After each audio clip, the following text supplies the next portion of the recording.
Welcome to the Ellingsen Network. I'm your co-host, Nafisa Weeks, and I currently attend McKinley Technology High School. And I'm your co-host, Najwa Weeks, and I'm proud to say I've attended Langdon Elementary School, Ellingsen Middle School, and I'm a proud 2019 graduate of Friendship Collegiate Academy. I currently attend Florida Memorial University in Miami Gardens, Florida. The Washington Teachers Union has launched a major initiative called Learning Doesn't Stop, Lessons on TV. Let's check out our first lesson with Miss Kia from McKinley Middle School. Our second lesson will be conducted by Ashley Kearney from Ron Brown High School. Finally, lesson 3 will be conducted by Mr. Ellingsen from Columbia Heights Education Campus. Let's see what we can learn today. Hi everyone, and welcome to this week's science segment. I'm your host, Miss Keo from McKinley Middle School. And today, we're going to be talking about energy. What is energy? Energy is the ability to do work. In particular, we're going to talk about two main categories of energy. We're going to be talking about potential energy and kinetic energy. And in order to do that, all you need, if you're following along, is a rubber band. Got it? I don't usually keep rubber bands around. I got this at the grocery store when it was wrapped around my green onions. So, put the rubber band in front of you. And what I want you to do is just take a look at it. Make some observations. Does it have any energy? If you said no, it's not really doing anything, you are correct. It's literally just chilling, just sitting there. There's nothing exciting about it, right? How can you make it more exciting? Well, first of all, this is what we call equilibrium. When it's just chilling, nothing's happening to it. When you take it to make it a little more exciting, you can stretch it, right? Now, using the word potential, can you tell me what does this now have the potential to do now that I've stretched it? What if I stretch it even more? Well, it could go in one or two directions. You can see I'm a little nervous. So it could go over there, or it can go flying back in my face. And the more I stretch it, the more likely it's gonna go flying somewhere. So we're gonna actually be safe. And in order for us to explore more about the energy inside of a rubber band, we're gonna build a launcher. A lot less controversial than just the rubber band. So in order to do this, you'll need 2 toilet paper rolls. 1, 2. You'll need some tape, a pair of scissors, a pencil, 2 rubber bands, approximately the same size and the same thickness, and something to launch. So you could actually use cotton balls. I don't have cotton balls in my house, but what I do have are makeup remover pads. And so you can just take something like this, roll it up, and then tape it. Voila.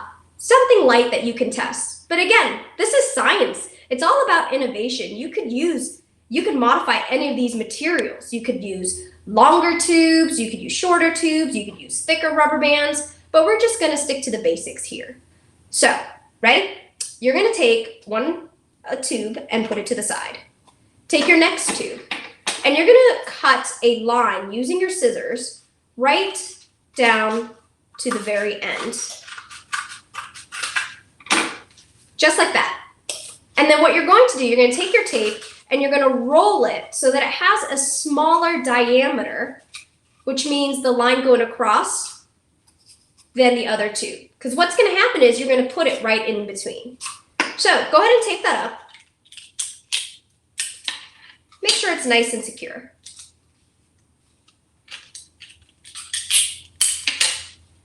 Very good. So test it out, make sure it fits right in. Got it? Cool. Now, I have one already made, so I'm gonna grab that real quick, okay? So you're gonna take your pencil and you're gonna just poke a hole. I don't really have a pencil sharpener in my house, so a blunt end just works fine. So you're gonna take about a finger length from the top and poke a hole, and then poke it through the other side, so you have something like this. Got it? Great, put that down. Take your toilet paper roll, and you're gonna cut 2 slits near the top. And then do the same thing, opposite side. Now, take 1 rubber band and put it in between the two slits so that it kind of hangs. Put this second rubber band on the other one. And then what you're going to do, put one tube inside of the other, take this rubber band, put it around this pencil, take this rubber band, put it around this pencil. Now, very safely, don't aim this at anyone. Won't hurt them, but it might make them mad. I have very dramatic siblings, so when I do things like this to them, they get really upset. But what I want you to do is play around with it. See what happens when you pull back on the pencil, just like this, and let it go. Whoop. So play around. What happens when you change the angle? So just like how earlier I had pulled the rubber band really far back, see what happens. I made a whole bunch of cotton ball things to launch because it's fun. Test the angle out. You can test it on the top, bottom. I'm going to pull it back really far and see what happens. Try not to break your thing. Not very excited. But something to play around with. You can test it out. So after you've done playing around with it, testing the angles, let's now talk about the science of this, okay? So we talked about potential energy and kinetic energy. As you pull back, we've talked about potential as in the ability to do something. This is what we call stored energy. Just like how a lot of teachers and adults may say, you have a lot of potential to do this and that, which you do. You most definitely have the potential to take over the world. Yeah, give it a try.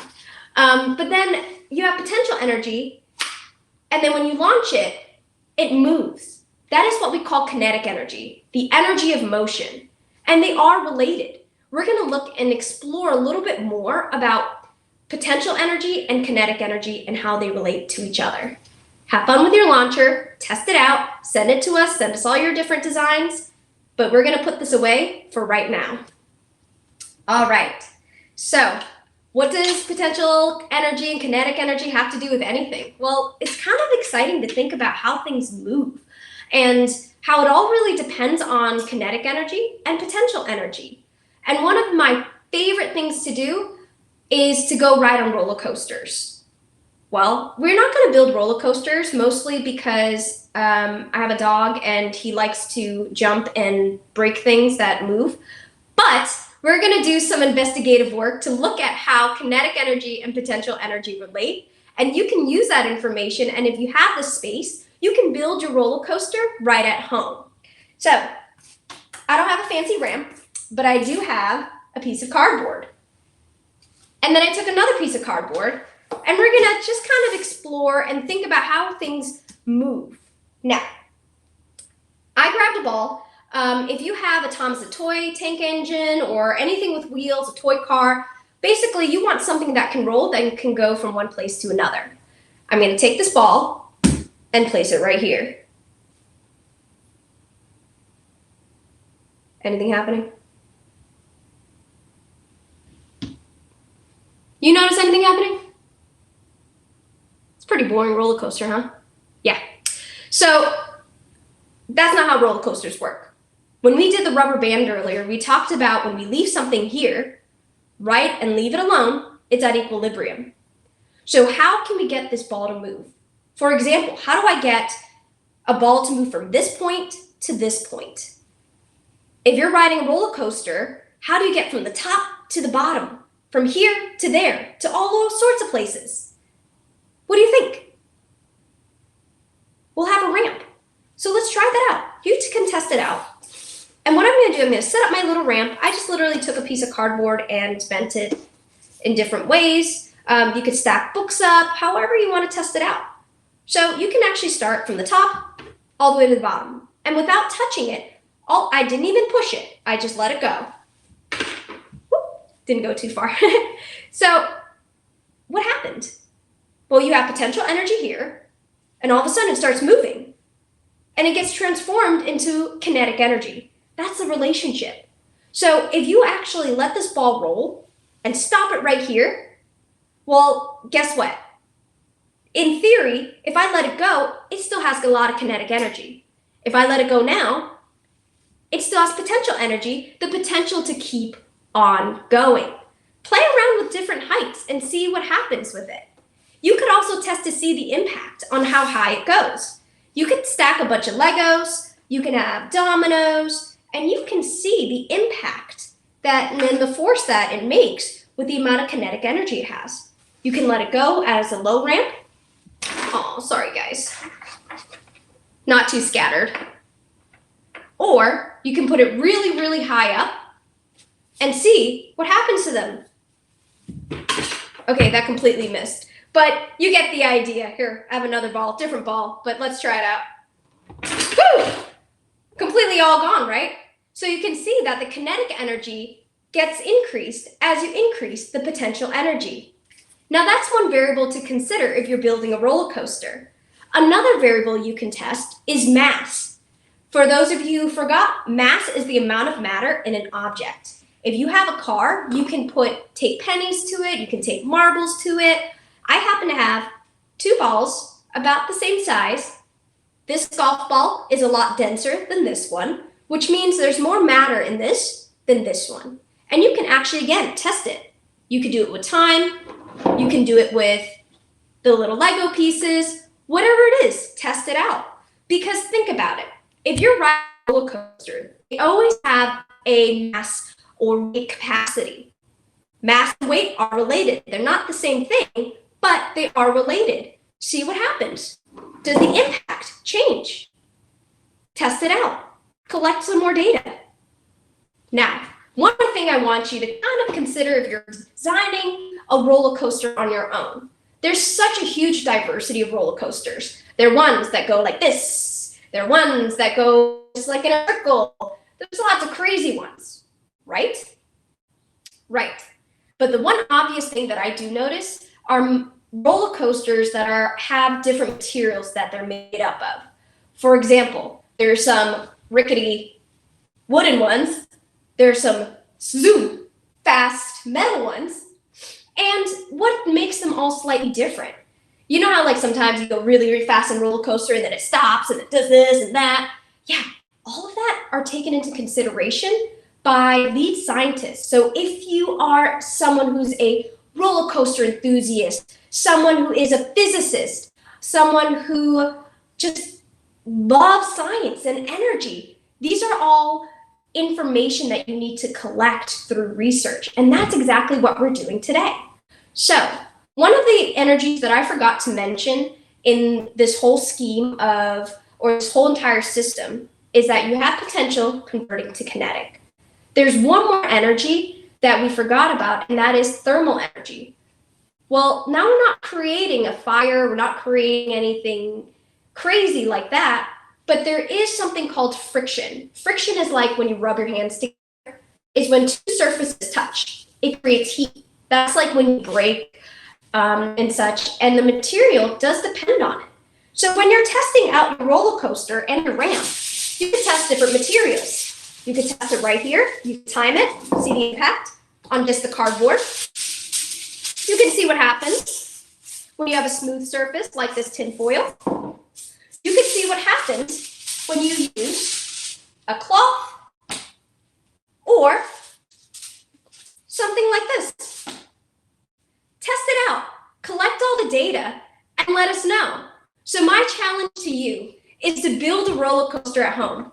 You can use toilet paper rolls, you can use marbles, any of those things will all suffice. Check out and test out all your designs and show it off using the hashtag KeoScience. For more information about this lesson and all sorts of other lessons, please visit www.wtulocal6.net.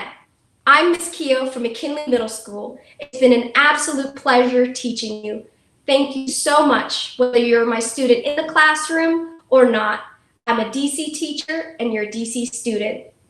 I'm here to teach you. Thank you. Until next time. All right, y'all. Y'all can tell the quarantine has set in. I'm Miss Kearney from Ron Brown College Prep. And I'm Miss Green from Anacostia High School. Nonetheless, we're bringing you the recap for the 4-part series from Deal or No Deal. All right, let's jump in with this review. This lesson is going to be facilitated with a pencil, paper, and basic scientific calculator, actually all on the iPad. Please note that social distancing was being practiced during this lesson. Let's take a moment to center ourselves before we start. Look at the visual, silently take 5 seconds to reflect, and for the next 30 seconds, respond by quickly sketching, jotting down, or verbally sharing with someone around you your reaction to the prompt below. How might the image relate to the energy or attitude we choose to bring to this experience today? 30 seconds on the clock.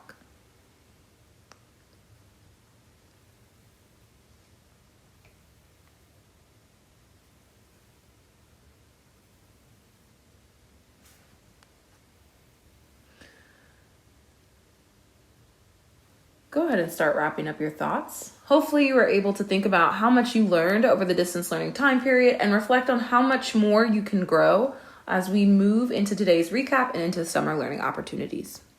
For today's recap, we're going to apply the appropriate formulas to model present and future annuities given a verbal description. Remembering the vocabulary words we learned throughout the series placed on the right. The essential question we want all students to be able to answer at the end of this video include: what initial investment is necessary in order for us to reach our savings target? Part of that concept development was built over the 4 lessons by looking at a savings plan and by looking at car and house buying process, all based on the foundation of our understanding of exponential functions. And now that you know your money can work for you, it's also important to consider what factors might contribute to financial freedom or building wealth, and how might financial literacy prevent discrimination of people of color during the car and home buying processes. And thinking about those things, we're definitely going to model with math. The first thing we're going to do is make sure we pick a career. In our previous lesson, you know that we chose a teacher. So we have a starting salary of $56,313. Given DC's pay scale, we realized that the earning potential is pretty high, so we can earn about $81,313. We're basing that on 5 years. Last time we used Mrs. Green's car and we also used Ms. Kearney's house. Therefore, we're going to use the car and the house again, except for we're going to change up the percentages so that way you can review the concept.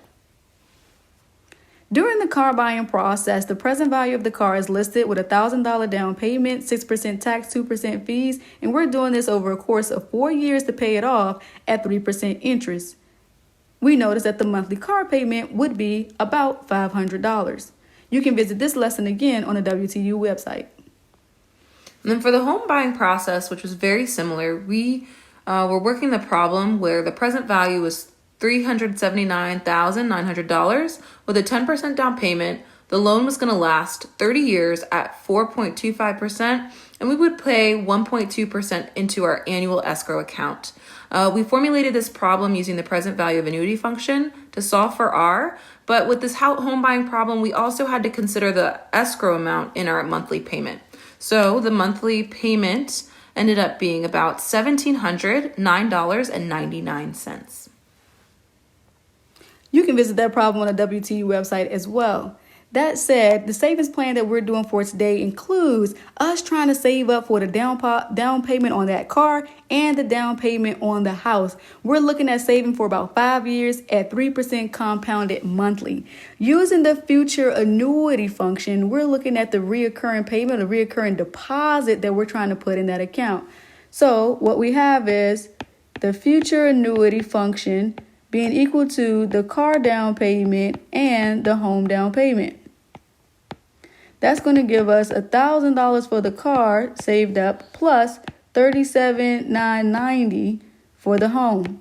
That's a total of $38,990 we have to save.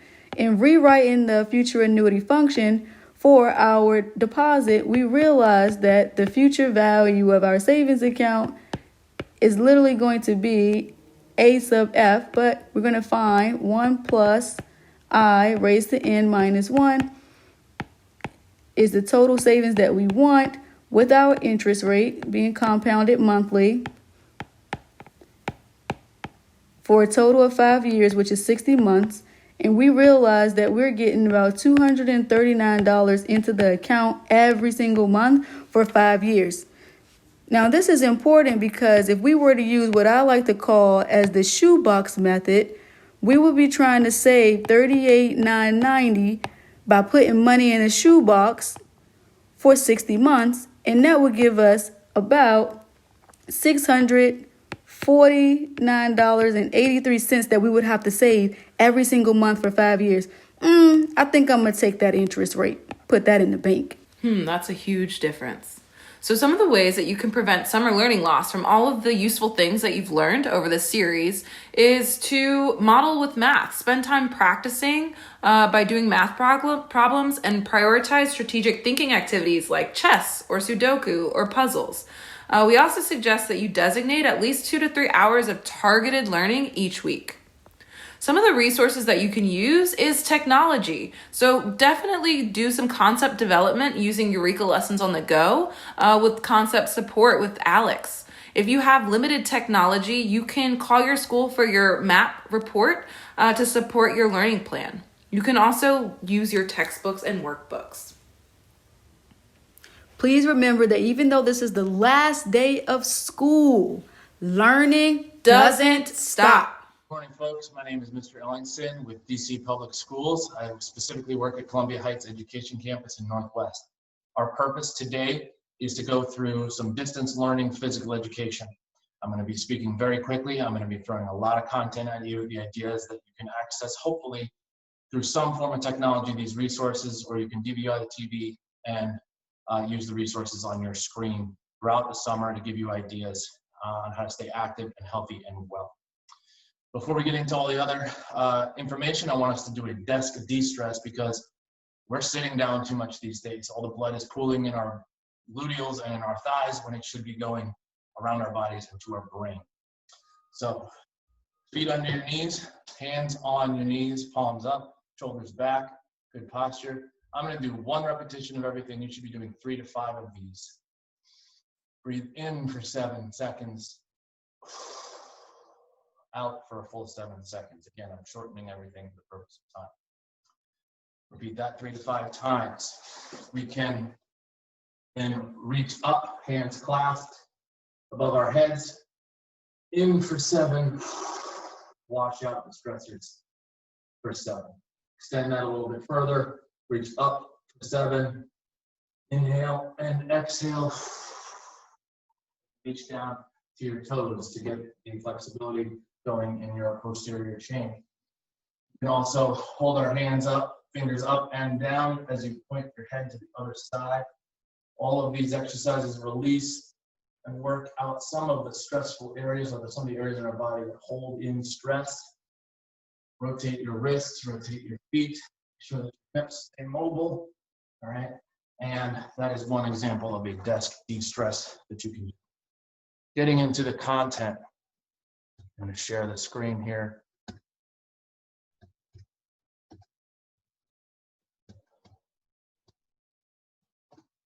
Okay, this is actually the chalkboard in my garage right now. Took me a long time to write all that. Welcome to Distance Learning PE with Mr. Ellingsen. We just talked about the desk de-stress. Our central question is how can we maintain wellness and improve our fitness during distance learning? We went through some of these objectives, but you're creating at-home workout and wellness plans. You're going to execute a full body warm-up, a progressed workout, and a regressed workout that you can modify on your own throughout the whole summer. And I'll give you a bunch of resources. The standards at the bottom are Shape America Standards, a great organization that is the overseer for health and physical education in America. Our lessons, my lessons, consist of a base of the wellness wheel. We work everything off of the wellness wheel. It is our why when we consider why we do things in class. It deals with emotional, occupational, physical, social, intellectual, and spiritual wellness.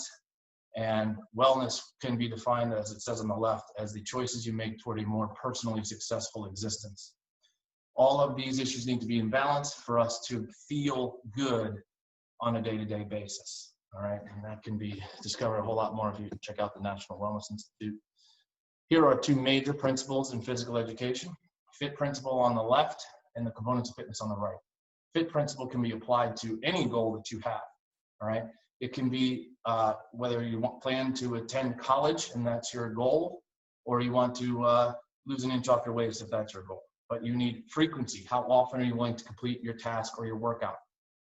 Intensity, how hard are you willing to work at your workout today or towards your goal of attaining college? For the T, the time is how long will you be practicing or reviewing for your goal, or in our case, how long will your sessions be for working out? The second T is type. What is the kind of task or review or practice or exercise that you will do to accomplish your goal. On the right side, we are going to be focusing on cardiorespiratory endurance, muscular endurance, flexibility, and with a healthy diet, all of these in combination together, you have a good body composition. All right. The next slide is a graphic that represents the way these two relate to each other. It's a basic, very basic workout plan that you could attend to on your own. All right. On top is a link to a video that goes more in depth into explaining these issues. SMART goals, I referred to losing an inch off your waist. This may be my SMART goal for the summer. So it's specific in that way. It's measurable because I can do round after round of Tabata style workouts, which we'll do today, 5 days a week until June 18th. It's attainable because with a healthy diet and training in my target heart rate zone, THRZ, I can reach my goal. It's relevant because the positivity and the confidence that comes from achieving the goal and having a positive self-efficacy is helpful for everybody. It's time-bound because June 18th is right around the corner, and we've defined that explicitly. That's when your teachers basically are free for the summer. This is the full body warm-up that we will do. I will name the exercise, the stretch, and the muscles used as I do it very quickly, very abbreviated. This is a target heart rate zone formula. This is for a 15-year-old in the example on the bottom. So 133 to 174 beats per minute for a 15-year-old is what you're looking at. It's hard work. If you do it, you will improve your fitness level. That's the workout we will complete today. It's a Tabata style workout, which originated in Japan many years ago. This will be the mobility work that we will go through at the end of the session. These are just examples of only four exercises. I have in one of the links here right here, 15 mobility exercises you can do on your own, should you be able to get access to technology here. Thank you to the Fox 5, WTU Teacher Network, DC Public Schools, and don't forget to visit WTULocal6.net/distance_learning to access these resources should you be able to. Thank you to the other resources there for information that I used to complete this course. All right, getting right to it. All right, I'm gonna very, very quickly go through a warm-up and then Tabata style. We're going to do 2 rounds of Tabata with the timer due to time. Okay, so for our in-class warm-ups, we usually do 12 jump jacks for deltoids and gastrocnemius. We do push-ups for our pectorals, our core muscles, our triceps and deltoids. We do curl-ups, sliding our hands and feet. Those last 2 are definitely fitnessgram practice sessions as well. I know you're all familiar with that. We will do a V stretch for your hamstrings and gastrocnemius, should you be able to get there. Everything that we do is for 12 or more seconds or 12 or more repetitions. Ideally, you want 30 to 60 seconds per stretch. To stretch your quadriceps on the front of your thigh, so 4 big muscles there. Bring your heel back towards your gluteals. Do not twist your knee. We'll do butterflies, head towards your feet, stretch your adductors, hip flexors. We'll stretch our deltoids, responsible for moving our humerus bone all around. We'll stretch our triceps, responsible for extending your arm at the elbow. And we will do scissors, which stretches our pectorals, deltoids, biceps, and gastrocnemius. Out stretch, stretch out our latissimus dorsi, and handcuff stretch to stretch our deltoids, pectorals, and biceps. Now, to the high intensity interval training Tabata workout. I will do 20 seconds of really hard work, 10 seconds of rest. We're only going to count it with the clock 2 times due to time. All right, so we have an inchworm to a push-up. Inch out, push up, inch back. All right, this works on flexibility in your posterior chain and your triceps, pectorals, and deltoids on the front half. Next will be a lateral lunge to a toe touch.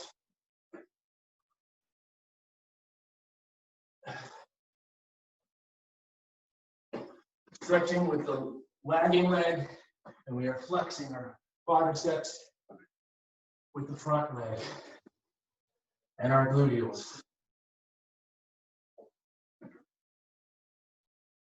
Okay, that will be it for the timer, just to make up for our 14-minute limit. We'll have a start sit up to the toe touch. Up, cross over your midline, cross lateral connection for your abs and your obliques. Next will be Superman with a reverse angel.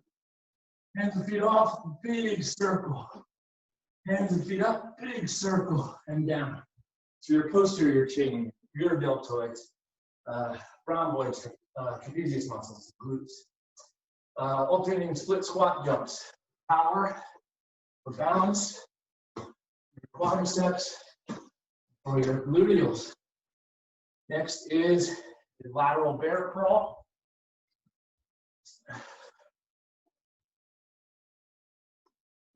Checking the time. This is the lateral bear crawl on hands and feet only. Going with lateral movements through another plane of motion. It is for your pectorals, deltoids, triceps, and core muscles. Modified version to have everybody access these. Inchworm, push up. Okay. Lateral lunge to the toe touch to keep some rigor without having to go through the full range of motion. Have a clap under your leg to make sure you have gone down far enough. Start sit up to toe touch can be modified to cross and touch your knee. All right. Superman with reverse angel. Segment the exercise, top half, bottom half, circle. Top, bottom, circle. Okay. Next we'll have alternating split squat jumps. Take out the jump. Make sure we are balanced. As you come up, make sure your knee does not touch the ground. Lateral bear crawls. Modified push up. Okay. So modify. For the cool down, whatever you do to one side, you want to do to the other. Figure four stretch for your glutes and lower back muscles. All right. We want to do a yogi squat. Our son calls this the poop squat, which is hilarious. It's for your adductors and hip flexors, but it's a yogi squat. Sleeper stretch for baseball players or throwing athletes, football players, shot putters, javelin throwers. Lay on one side, ground arm out. Take the palm of the other hand, push it on the back side of the opposite hand. It stretches your whole shoulder capsule, rotator cuff muscles, rotator cuffs, and deltoids. Now the last one is kneeling side bend stretch. Okay. Right leg out, that means you reach to your right, stretching the hip girdle as well as your obliques and some shoulder motion, shoulder flexibility. Again, whatever you want to do to the right, you do to the left.